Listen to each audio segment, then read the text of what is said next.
start our recording, and I pass it over to you, Celia. Good evening, everyone of Regina Pacis Academy.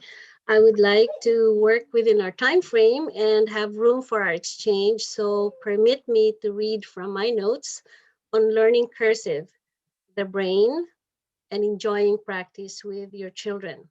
So tonight I have 4 areas to share with you. 1, reasons why typing does not replace writing by hand. 2, how pen and paper gives the brain a workout. I call it cognitive Zumba. 3, conclusions from studies on how cursive directly affects learning. And 4, how to make it fun to practice cursive at home. And then I'd be happy to hear your thoughts and answer your questions. Okay? I'm honored and very pleased to share my findings published by scientists on how writing in cursive develops the brain. I am sure that you agree with educators that just like walking and reading, writing is a global skill that must be mastered by a child. It turns out that joining letters as you do in cursive writing is beneficial to the brain. These advantages are absent in printing letters and in typing on the computer. So the goals of teaching cursive are beyond the beauty and character of penmanship. Handwriting practice prepares the child for decision making in life. The story of cursive begins with what happens to a writer's brain as pen scratches paper. It is about how the practice leads to habits of thinking, and it is also about how we parents can encourage our children to practice writing in longhand, reinforcing what they learn in the classroom. It is also about teachers, how teachers aim to teach intentional legibility and fluency in joining letters. So let's begin. First, let me address 4 general misunderstandings about text production. Comparing typing and writing by hand is like comparing apples to oranges. Number 1, they say, word processing replaces writing by hand.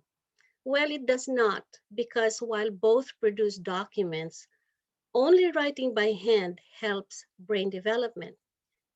Joining letters activates specific parts of the brain, while keyboarding does not, as it involves only locating the letter key and watching the screen for that letter to appear.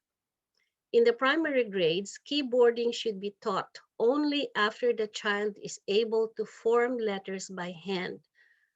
After pencil exercises, the computer could be used for games that reinforce letter recognition. Number 2, they say, oh, typing is faster. Well, while speed in words per minute addresses mere volume production, cursive writing aims at speed in letter formation, establishing foundations for reading and deeper thinking to express ideas with precise word choices and metaphors. Therefore, composing first drafts are best done by hand in cursive, then typed on the computer for storage, retrieval, and printing for publication. Third, they say, when taking notes, more words are captured when typing. More words do not help with recall and comprehension, even when typed verbatim on a laptop. Handwriting your own summaries helps with accurate recall and yields higher comprehension test scores. And fourth, they say, well, I print, so that should be beneficial to the brain, right? Not according to studies. When comparing scores on academic performance, there is no marked difference between printing and typing. But scores of cursive writers were significantly higher. At a pre-K school in Bangalore, India, cursive writing is taught in classes of 5-year-olds. In a Philippine Catholic school, the same age group uses Denilian forms for foundational cursive writing practice and text reading in the primary grades. In France, foundational writing is also established beginning at age 3 for reading in the primary grades. Studies show that between teaching printing first and teaching only cursive, writing speed with legibility is most assured with teaching only cursive style. 5-year-olds taught only cursive enter kindergarten with better reading skills and with higher comprehension scores. So let's get into studies. Studies conclude that academic performance is higher with cursive writers because there's a brain dance that occurs between the left and the right hemispheres when doing longhand. So when we look at activities that happen in the brain, we think about what happens when you're writing by hand then. So let's do a simple handwriting exercise. So I'd like you to bring out your pencil and pen or your pen and paper. You have that ready? Okay. At my signal, what I invite you to do is write continuously on a piece of paper in lowercase ELLELLELLE in cursive without stopping while you listen to me describe what is happening to you physiologically. So please do not stop until I tell you that we're finished. Okay, ready? Okay, begin writing. Your eyes are on paper. Your head is steady for balance and control. Your arms are resting on the desk. Your posture is steady. You're moving your fingers, your wrist, your arm. You're holding the pencil. With your eyes on paper, you're seeing and making sense of writing, and you're saying the material to yourself, ELLELLE.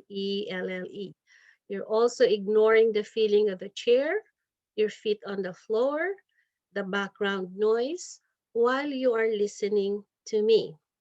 Now you may stop writing. Okay?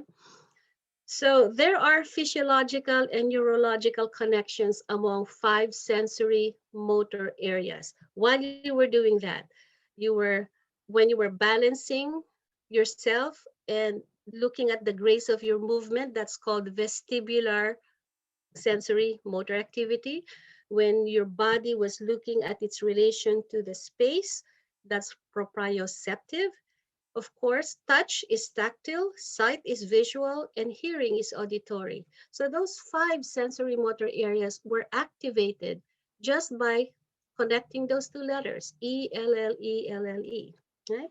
So cursive practice teaches self-regulation and restraint. You keep still, you regulate your breathing, and you focus. Now, there are parts of the brain that spring into action when you write joint letters.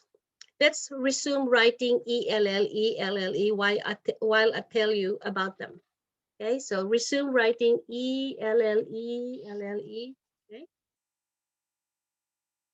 The moment you decided to move, your frontal lobe was active. The emotional content of what you're writing comes from your limbic system. You see the paper, you visualize the letter form, that's in the visual cortex.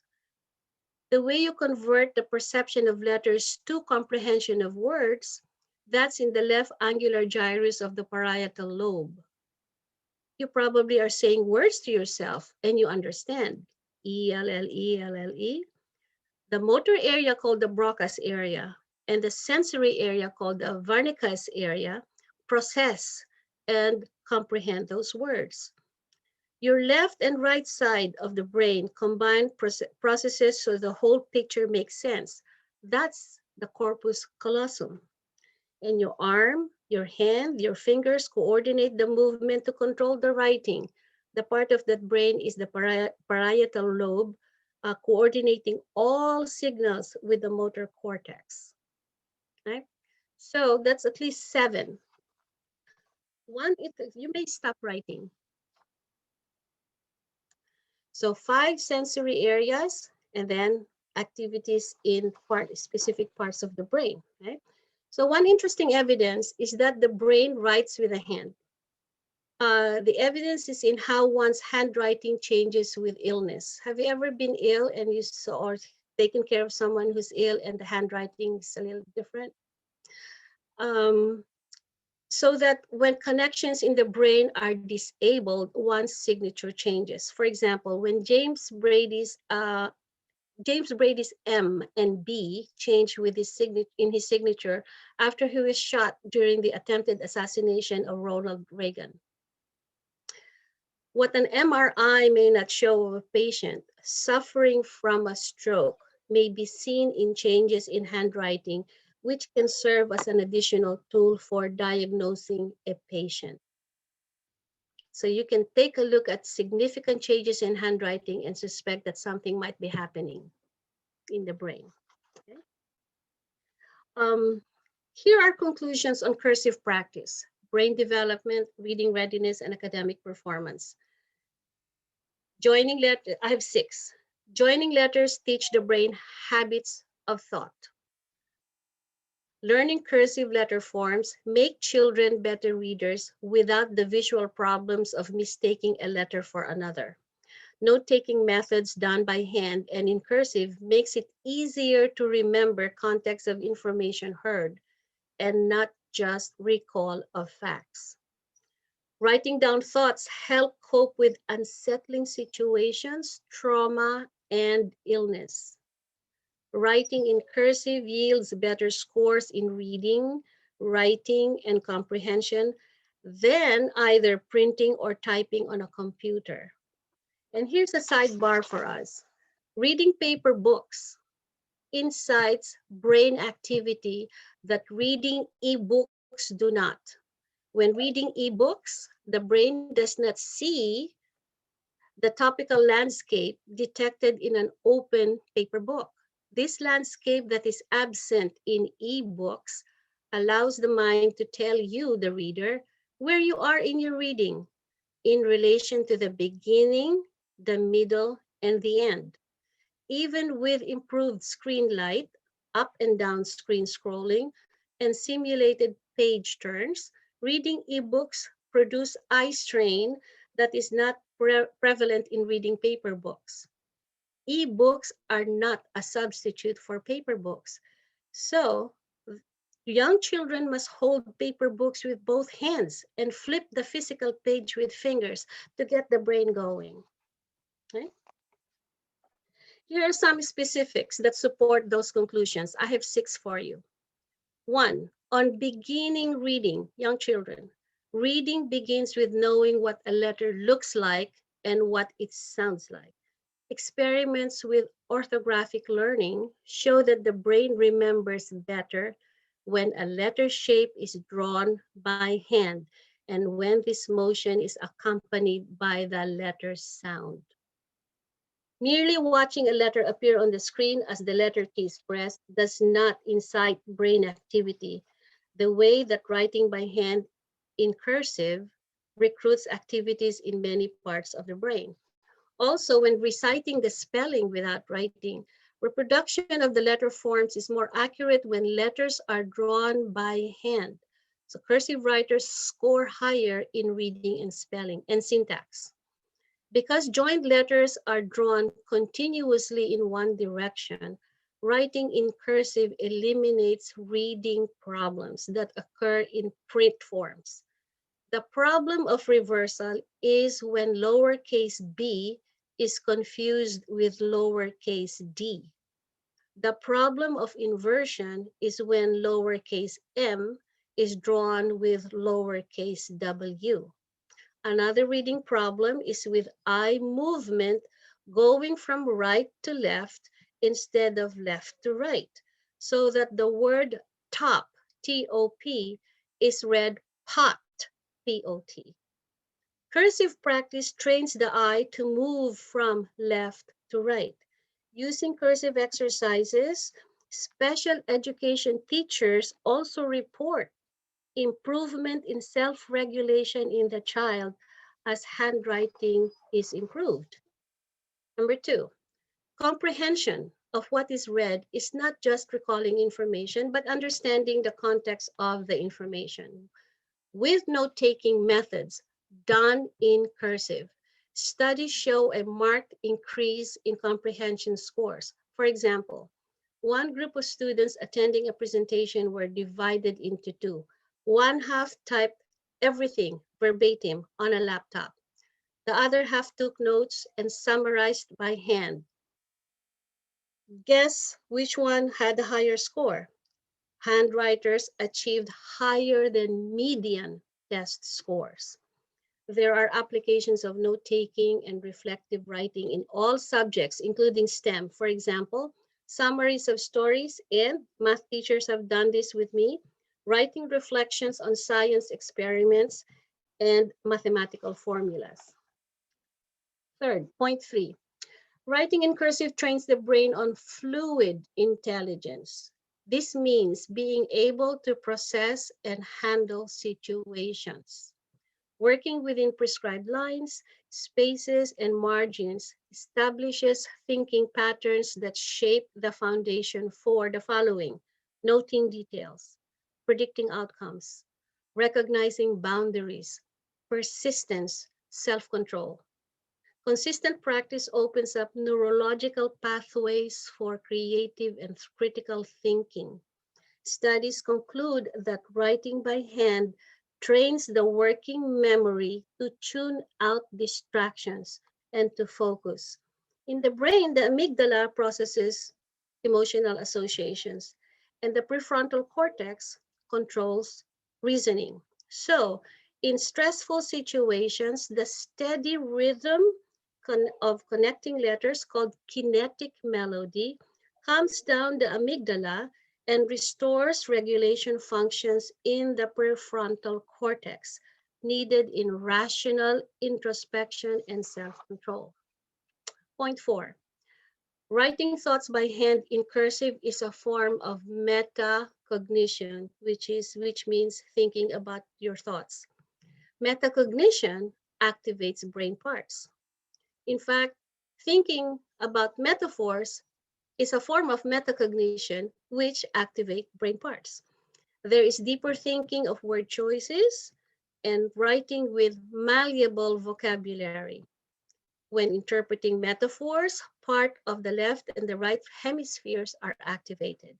There is higher accuracy in connecting ideas.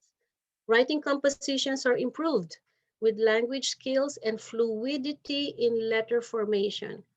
A study of SAT essays show the difference in scores. Those written in cursive were longer, tighter, with compelling vocabulary. Those essays whose penmanships were illegible and that required essay evaluators to read more than once tended to be graded with lower scores. Also, essays written in print tended to be shorter with insufficient development of the theme. A high school senior told me he recalls signing the attestation page being the most tiring. Just the attestation page had locked wrists afterwards. Point 5, cursive leads to writing fluency. The letter formation is automatic. You don't have to think about where to put the loop, freeing children's minds to release creative ideas. Applications are in journaling for healing, journaling for self-introspection, and summaries of text read or heard. Point 6, journaling allows for introspection and distancing oneself from unpleasant experiences.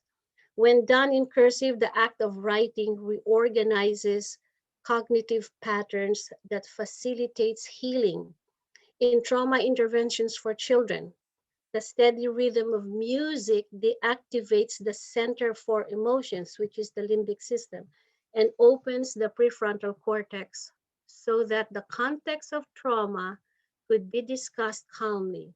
In the same way, the steady rhythm of cursive writing's kinetic melody must have the same effect on metacognitive processes, as research points to faster healing among those who write about their illnesses. So, The goals of instruction are beyond mastering beautiful penmanship. They are for students to accomplish the following. 1, to write fluently with speed and with the intent to be decipherable, to develop brain executive functions required for making decisions based on predicted outcomes, weighing consequences, setting goals, persistence in finishing a task, and exercising restraint and self-regulation. So consistent cursive practice then develops values of, ready? Careful attentiveness, neatness, responsibility, thoroughness, and persisting in finishing a task and taking pride in one's work. These benefits of joining letters are integral to Regina Pacis Academy's goals of classical liberal arts education, with tools of learning that free the mind to see, as expressed in Catholic classical curriculum, to form hearts, minds, and character. So now let's have fun with cursive at home. How do we support teachers' classrooms efforts at home? Across grade levels, here are some opportunities that teachers who have attended my workshops in the US and in Asia have outlined.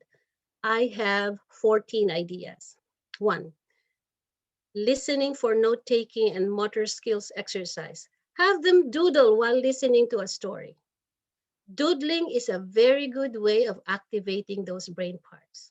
And I never have asked a student to pay attention by stopping to doodle because doodling helps them think. 2, beginning reading. Have them label drawers, copying initial, the medial, or the final letters of a label of a can that are present in a child's name. Next, writing names of the child's heroes, or writing names of family members, writing names of characters in a biblical story, creating artwork with cursive, drawing or reproducing a picture using letters in one's name, play and movement. Mimic the letter with a body pose or movement and guess what the letter is. Practicing one's signature. Children love to know how to sign their name. They think that it is entering the adult world. It's like changing from Pampers to adult underwear. Right? Verbal painting of words, which is a foundation for adjectives. Describe a picture, choose an adjective from a list of choices, and write the word in cursive. This I like. Draw cartoons depicting riddles, jokes, and puns. This is an exercise in shifting meanings. 11, imaginative exercise with picture study. Discuss, then write who, what, where, and how. Write letters of gratitude to extended family and friends. Write to God. I came across my young son's letter to God. Please, God, no more bad dreams. He's no longer a child now, but I treasure that. And 13, cooperative story writing. Each child takes turns writing continuing segments of a positive future story until it's completed. I have a friend who has 6 grandchildren across different towns, and they postal mailed handwritten segments of the story until it was completed. It took them the whole summer to do that. And the last one, to signify their special times with cursive practice, one parent gave a pen and a landscape notepad to the child to highlight their cursive practice at home. This is only for cursive practice, right? So that is my that story that usually takes me 1.5 days to tell a teacher. That's fantastic. Open to your questions. Excellent. All right, let me stop the recording.